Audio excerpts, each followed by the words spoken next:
I'll be damned. Wolong Fallen Dynasty is a masterpiece. Alex and I are both fairly mixed about Nioh. We aren't huge fans of the game's combat, and the studio behind both those games, Team Ninja, was the lead developer of Wolong.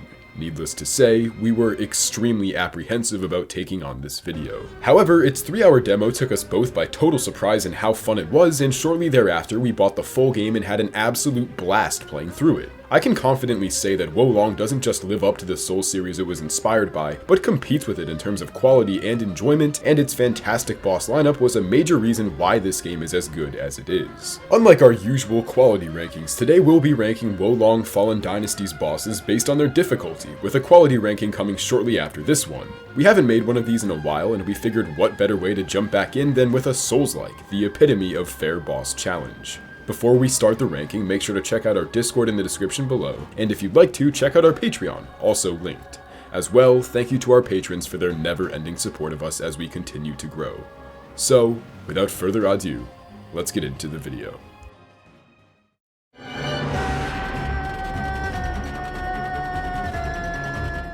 I'd go on record saying difficulty in this game is mainly determined by 3 things: speed, readability, and whether or not they teleport around like a pussy every time you so much as flick them on the ear. Zuyan is a simple beast that has none of these attributes, with slow, highly telegraphed attacks that allow someone to pretty easily cave his head in with a cudgel or whatever. Given this footage was from my first ever time fighting him back in the demo, it doesn't totally reflect my current confidence level, but rest assured I can squash these things like gnats as it stands. Anybody can, as long as they have moving fingers with which to press the circle button when his fists go down and the square button when they aren't moving.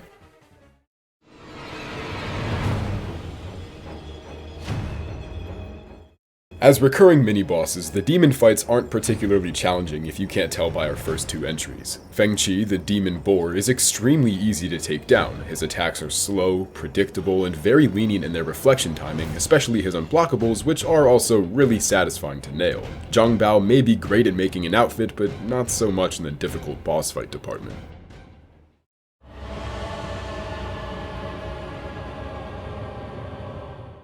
I vaguely knew what Tao Ti was before this because it's in the Persona games, but this was just something else entirely. After yet another evil chi arrow sent forth by the Taoist in black hits a goon, he goes from fodder to extremely intimidating, grotesque fodder. You may be shitting your jaws at first, but after a couple attacks it should start to kick in that your chances of dying are basically nil. There is not a single attack that poses a risk of killing you, as they are too slow and far apart to ever prevent you from instantly healing any damage taken. The only way to die here is if you somehow manage to get hit by every single attack and never try hitting him yourself. That said, somebody really ought to do a mental health check-in for Liu Bei. If I didn't know better, I would think he was trying to kill himself, or else he's simply training for the upcoming Worst Warrior in China contest that every NPC seems to be gearing up for. Tao Ti is as harmless as they come, and the only challenge you'll ever face here is figuring out that you have to jump on top of him before he gets up, which took me a while to realize my first time through.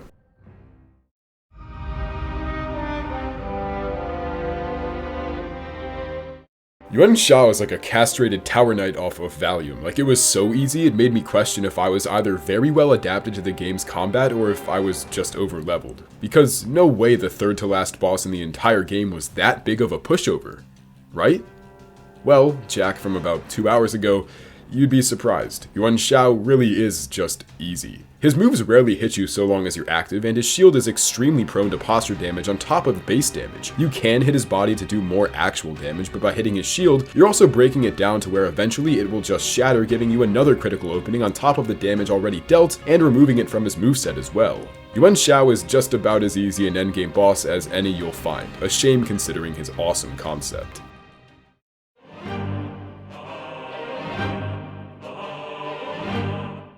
When it comes to difficulty, this fight is just as neutered as the man himself. No strategy needed, I just ran up to his clones and beat them to death without even bothering to dodge or parry. Eventually he'll be stuck on his lonesome with nobody to help him out, and you can pay him back in full for all that shit he was talking before the fight. He was nowhere close to taking my chi, I was fucking busting on his chin, dude. His entire life of work, sucking up to emperors, getting his nards cut off, just to get bitched in a 10v2, imagine that. He can kill you if you show up with low morale or get too lazy about dodging stuff, but otherwise you can just use him as a punching bag without consequence.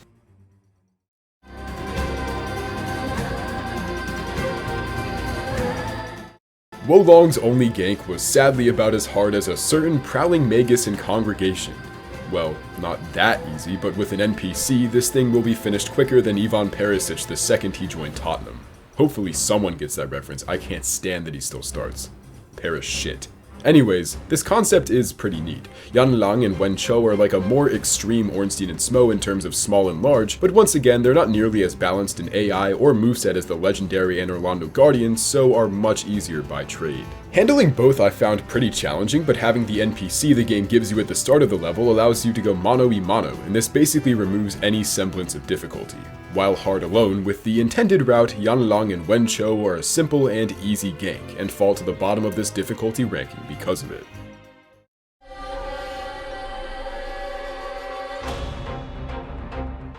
Snake Woman Who Fights with Poison is more or less a whole genre of boss fights at this point, and they all tend to be on the lighter side of the difficulty scale.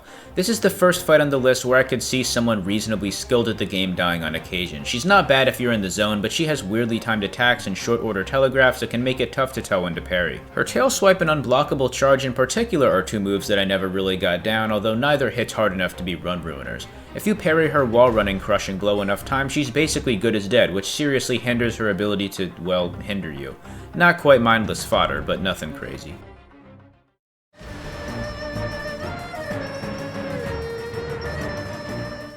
Man, I had no fucking idea what was happening throughout this entire sequence. But I basically no-damaged both UG and the embodiment of demonic chi, so I guess I did have an idea? I don't know. Wo Long has its fair share of fights that, as you'll come to see, are extremely difficult due to a lack of clear telegraphs and movement. Yuji is admittedly on the lighter end of that spectrum, but still is quite spastic. The Black Taoist can be pretty hard if you play defensive, but I found that constantly sprinting towards him and hitting him prevents a lot of his attacks from following through and also leaves him momentarily stunned. The embodiment of demonic chi, on the other hand, is his opposite. Since it's almost always in air, just look for parries and avoid being too aggressive and you'll be fine. The dragon's health is also on the lighter side, so only 2 cycles of full posture damage should kill it. As fun and cinematic as they are, this 2-part penultimate finale was a fairly easy closer to a great set of bosses.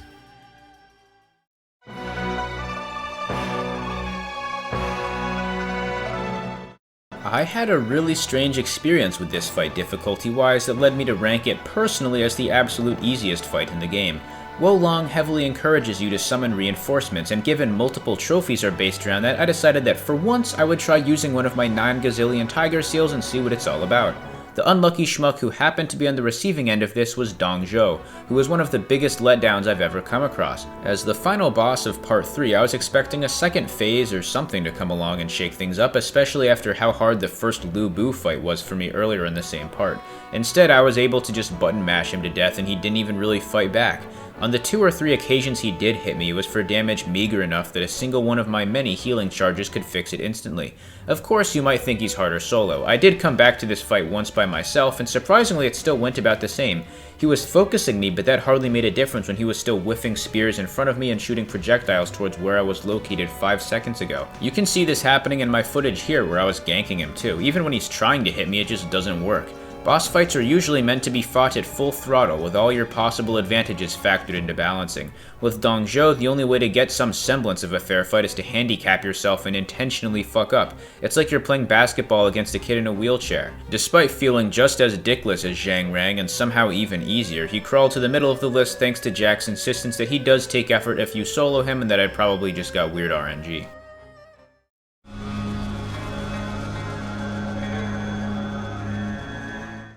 Wo Long's most Bloodborne-esque boss does not live up to the Yharnam beasts it rivals in aesthetics and the challenge it brings, but is still fairly hard for the early mid-game. Zhang Jiao is probably my favorite or second favorite looking fight behind Zhang Bao, and unlike a lot of other visually impressive beast fights in Wo Long, his moves are extremely readable, which, even though this makes him easier, I'd much rather have a distinctly obvious moveset over, like, fucking Nayoi, which we'll get to shortly. Zhang Jiao is like the cleric beast in that he lacks anything by way of the spectacular and mainly relies on his staff to dish out damage. Critical hits do ridiculous damage to him as well, so sadly this awesome looking chi-infected demon isn't much of a hard encounter at all.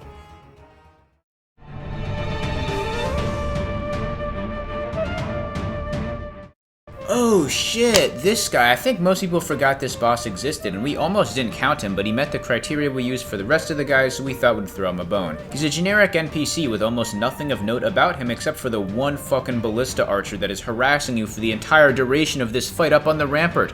I tried everything to get rid of this guy, but nothing seemed to work out. It was like a Spy vs. Spy comic, or perhaps more aptly Tom and Jerry, because Spy vs. Spy was pretty 50-50 the way I remember it. What a motherfucker. The best comparison I can think of to this fight is like trying to talk with someone who constantly interrupts you to talk about stupid bullshit like a dream they had that's incomprehensible to anyone but themselves. It's like average difficulty, but on the frustration scale, it's definitely up there.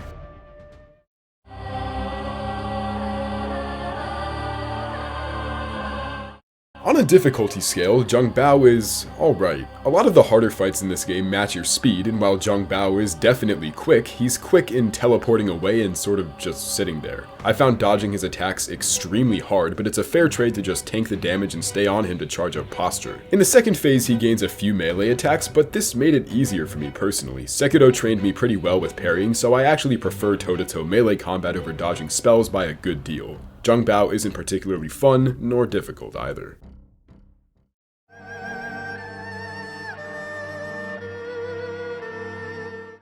This is like the most bang average boss ever. He swipes and charges at you, mind-shattering fucking reality-changing mechanics. I suppose it's very fitting of a tiger, if not a bit on the nose. You're part of a 3-man squadron here, so this is borderline animal abuse. Just stay behind him and let him waste his time trying to kill his 2 useless sons, who both seem to be just as dedicated to the ideal of being a helpless meatwad as the rest of your friends. If Sun Jian actually decides to target you, things can get dicey, but the way things are, he's unlikely to take more than a handful of swings your way.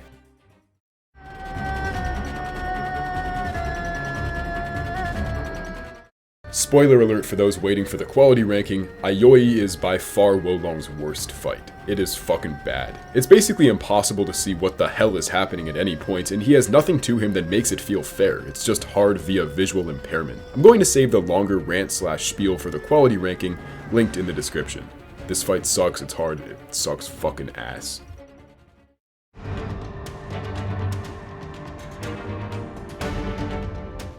This guy is quick as they come, and in my opinion, pretty damn hard. He isn't tanky by any means, but he can absolutely decimate your health if you aren't successfully parrying his barrages. The chip damage he does on blocks is definitely not to be ignored either, so blocking is substantially less safe here.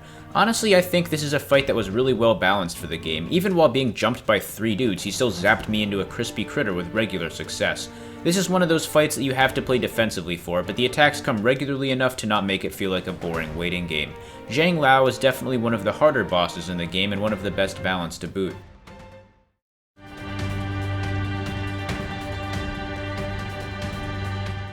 Death by Chi Arrow, at least like half this game's bosses have to have that as context. Anyways, Liu Bei is fucking awesome. I love this fight. As I said with Zhang Bao, melee is always my preference over sorcery, but Liu Bei has a perfect combination of both magic and melee alike. With 2 large swords, Liu Bei's moves are very flashy and in turn hard to tell exactly what's happening, but as is the case with most humanoid bosses, just parry, parry, parry, then time the unblockable, and it'll be lights out soon enough.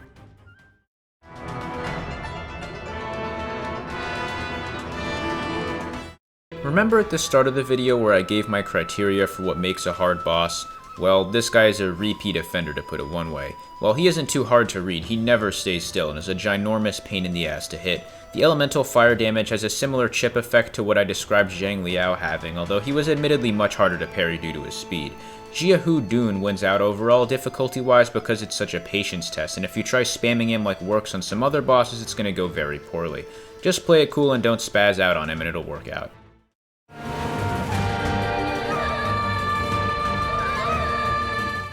He's the thumbnail for a reason. Lu Bu kicks ass, and his fight is hard, but fair. Unlike Zhang Liang, this fight doesn't necessarily have phases, more 2, or even debatably 3, segments that Lu Bu switches between at random. The first is on horse. After playing both Sekiro and Elden Ring, I'm very able at fighting knights on horses, and while I struggled to ever hit him, I was able to quickly knock him off the horse by countering his mid-air slam attack. On the ground, Lu Bu has a super rapid moveset full of generic swings and such, but what really stands out are his 2 unblockables, which, if you fail to counter, turns his halberd on fire. In this mode, he has an entire other moveset that does a weirdly high amount of damage compared to the horse and normal phases he also has, and sometimes even if you deflect the unblockable attacks, he'll just go into the fire mode anyways. When he's on fire, you have to be near perfect, especially with his unblockables. Even at an over-leveled Wood Virtue, he was consistently 1 to 2-shotting me. Lu Bu is really fun and aggravating if he gets on fire, but still one of the most rewarding bosses in the game to beat, for sure.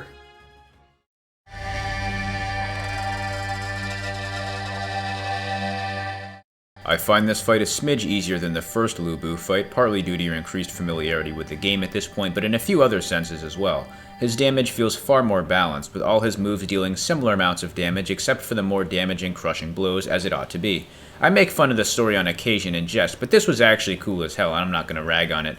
I've said it a million times, but I'm a sucker for boss rematches, and it certainly helps if the fight is done like this one. It isn't pathetic fodder, but it's also not difficult by virtue of being an irritating, cowardly gnat like many of the other more challenging foes. He's hard because he's rather tanky and has that consistent fire damage going on, all of which is overcomeable with raw skill. That said, it might help if you actually understand the 5 phases weakness chart. I can't remember this unintuitive Pokemon bullshit. I assume fire is weak to water, but then again earth is weak to wood, which is a separate element, I guess, so who knows. Lu Bu round 2 is likely to kill you a couple times, but I don't think it's a major roadblock, because if you're this far in the game, you should be plenty capable of holding your own like this.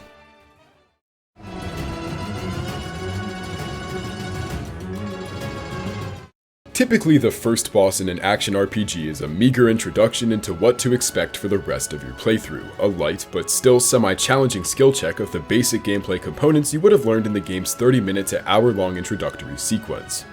Or there's Zheng Long, who's straight up fucking hard, and sets a difficulty precedent basically no boss reaches after him, a weird inversion to just about every other game I've ever played in my entire life. Admittedly, I was much better at Wo Long after endlessly dying to the General of Man, but his 2 phases also left me severely disappointed in that he was the only boss with 2 phases. While that's more of a quality ranking note, Zheng Long having 2 phases makes it by far Wo Long's hardest endurance test, and with only a few douses of the Dragon's Cure Pot so early on, you'll be in for the will test of a lifetime. It's not that far of a stretch to compare this to the Orphan of Kos, to be honest. But while it maybe sounds like I dislike Zheng Long's questionably high caliber of difficulty, I actually loved every second of this fight. It's one of the few bosses I took the time to learn and promptly memorize each tell, and by the attempt I beat him, I could have done it with my eyes closed. His second phase is even harder than the first, but gets cut short by the Divine Beast's introduction, which I thought was really neat and unique. This phase was much harder once again due to it being so overwhelming, but on repeat experiences I'd say it's not nearly as hard because you'd have had seen a lot more red giant crystal demons after a whole cycle through Wo Long.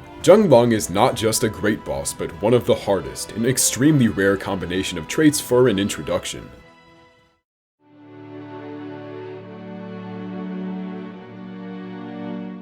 This fight is sort of like Zhang Lao on steroids, very fast swordsman, but he has every element instead of only wood. If your parrying isn't up to snuff, get it there or you will not have a good time. Just between you and me, you can button mash a little for certain moves and it'll work out alright, but you definitely need a solid baseline amount of skill to get through this fight as a whole. He's the only boss that I ever saw accumulate a substantial amount of blue spirit on the bar, which he can sap from you in droves if you fail to block his extremely difficult to time dash grab. In general, moves like those are extremely awkward to counter because they just go from 0 to 100 with the movement instantaneously. Lu Bu also has a move like that where he drags his weapon on the ground, you know the type. It comes down to memorizing the rough time in seconds before you parry, which is a matter of trial and error that you just can't afford to take long to learn. The blindfolded boy, despite supposedly hailing from an obscure and less than prosperous village, is as hardy as they come. It takes a while to whittle him down, but with some tenacious trial and error you'll be able to expunge UG from his body, or whatever it was that was happening, I don't know. Thanks so much for watching, and I hope you enjoyed. We'll cover the DLC to this game once it's all released in December, or whenever it was they said it'd be out, so keep an eye out for that down the road. Stay tuned each Wednesday for more uploads, and be sure to check out our Patreon and Discord linked in the description below. That's all for now. Deuces.